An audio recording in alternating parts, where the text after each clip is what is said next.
Supta Virasana, supine hero pose. Only come back into Supta Virasana if you can sit comfortably in Virasana, the kneeling action, without any discomfort in your knees. Many people find this pose too challenging due to tightness in the fronts of the thighs, stiffness in the knee joints, or pain in the lower back. If this is the case, then just practice Virasana until the supine action becomes more accessible, or attend a class with a qualified Iyengar Yoga teacher to learn how best to access the pose. Supta Virasana is a pose that can help digestion, sleep problems and restless legs. It stretches quadriceps, ankles and hip flexors. If you don't have foam pads, then use neatly folded blankets between the feet instead. Virasana, seated hero pose. Have 2 foam pads between the feet and have another couple of foam pads in case you need them. Place as many foam pads as you need to ensure that you have no pain in the knees. Every time you sit down, move the flesh of the calves out and back.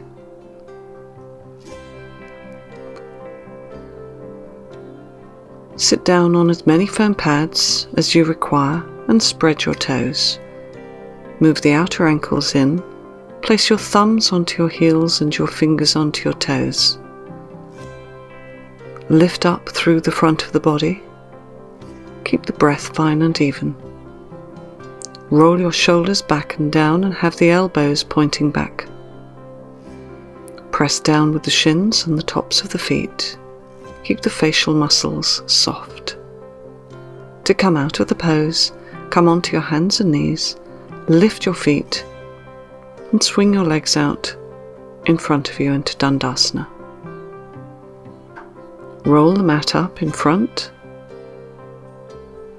bring the legs in and push them back out again to bring the blood flow back into the legs, knees and feet. If your Virasana is going well and you can sit between your heels or on 1 or 2 foam pads, you can come to the next action. We're coming into a modification of Supta Virasana. I'm sitting on 2 folded blankets and I've got 2 cushions behind. You can use pads and a bolster, but you may need more height than this. Spread your toes. Lift through your chest and place your thumbs on your heels, your fingers onto your toes. Then lean back onto your hands. So here we're keeping the lift in the chest. The buttocks are still down onto your support, but there's an extension of the front groins towards the ceiling. If this is going well, you can take your elbows back onto your support. Keep that sensation of the groins lifting up, the chest lifting. Don't hang the head back, but look forwards along your body. The knees should not be lifting, and the knees are together with the inner thighs lifting up. Don't let the inner thighs fall inwards. Press down with the fronts of the feet. Press down with your shins. There should be no discomfort in the knees or the back.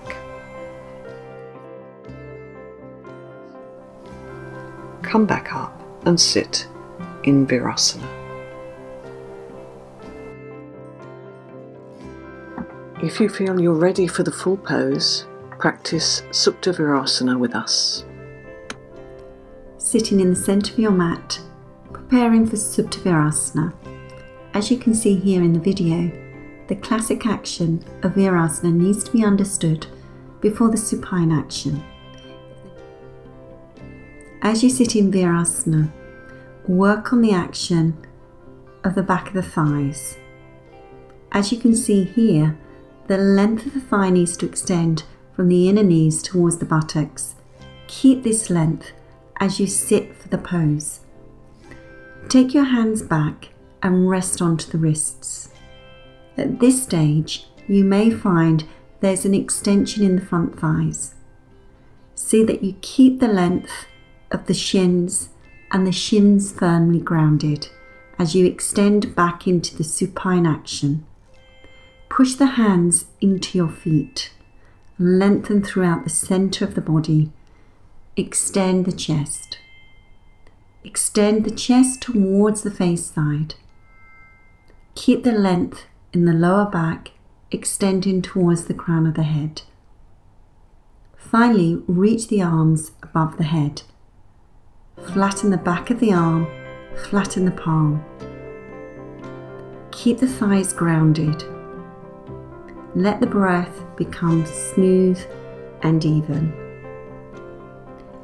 As you are extended in the supine action, see if you can take the abdomen towards the spine side. Keep the length of the lower abdominal region extending and climbing the inner face of the spine.